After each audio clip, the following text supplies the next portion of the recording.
My name's David Gilbert. I'm programme producer for the Arts House, which means that I run all the aspects, or I'm responsible for leading on all the aspects of the artistic programme. The Art House started life as a membership organisation, and its goal was to build a studio complex which had exemplary access. So it's not a disability arts organisation, but it's an organisation which seeks to create equal access for disabled artists. What we say is we provide time, space and opportunities for artists to develop. We have 48 studios in total. Some of those are let on a longer term basis to artists. Some of them we use for developmental activities. We invite people to take them on for short periods of time, say a month, for residency, which is what we're doing for the solo residencies. What we seek to do is to work in a way that helps our artists develop both artistically and professionally. So it's an opportunity for artists to be experimental, not necessarily to tell us what the outcome is going to be, but what kind of process they'd like to undergo.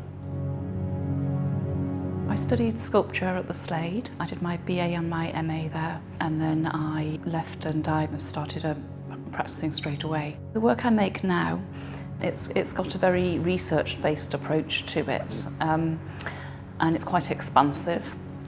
So a recent piece I made was a drawing of all of the swimming pools in Las Vegas, which is this electronic drawing where I traced around each and every one of the swimming pools on Google Earth in Las Vegas. And that's quite a typical example of what I do.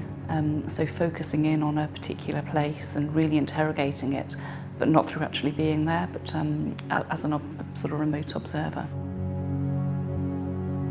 Well, it just seemed like a brilliant opportunity to have a sort of focused period of time away from my own environment, be somewhere that I'm not familiar with, have a studio for a month because I don't have a studio, and create a new piece of work.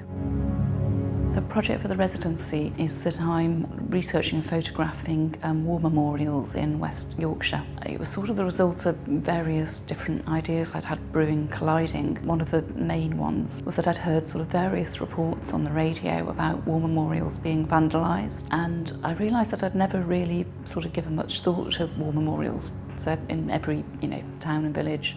Effectively they're sculptural forms, but we never think of them as sculptures. They're meeting points and points of remembrance at certain times of the year, but for most of the year they're just there. But it was particularly this reference to them being vandalised that suddenly made me feel as though they were actually quite vulnerable, and obviously they're approaching 100 years now, 100 years old. And that made me think about them as a collection rather than as individual units. And when I thought about them like that, it made me realise that there's this absolutely gigantic collection of variations on a form. So millions of obelisks and crosses, and obelisks with crosses, and Celtic crosses and urns on pillars. When I sort of imagined them all in one space, they suddenly became much more interesting. And that was why I sort of provisionally, and it is still provisionally, titled Museum, because when I did imagine them all in one space, it suddenly became like this museum of slightly odd but omnipresent objects. Well, I think this is just a starting point for it, and obviously West Yorkshire is a bit arbitrary, and it's purely because this is where the Art House is based. So I would like to extend it to at least the whole of the country, and I think it's probably going to take the form of a photographic archive.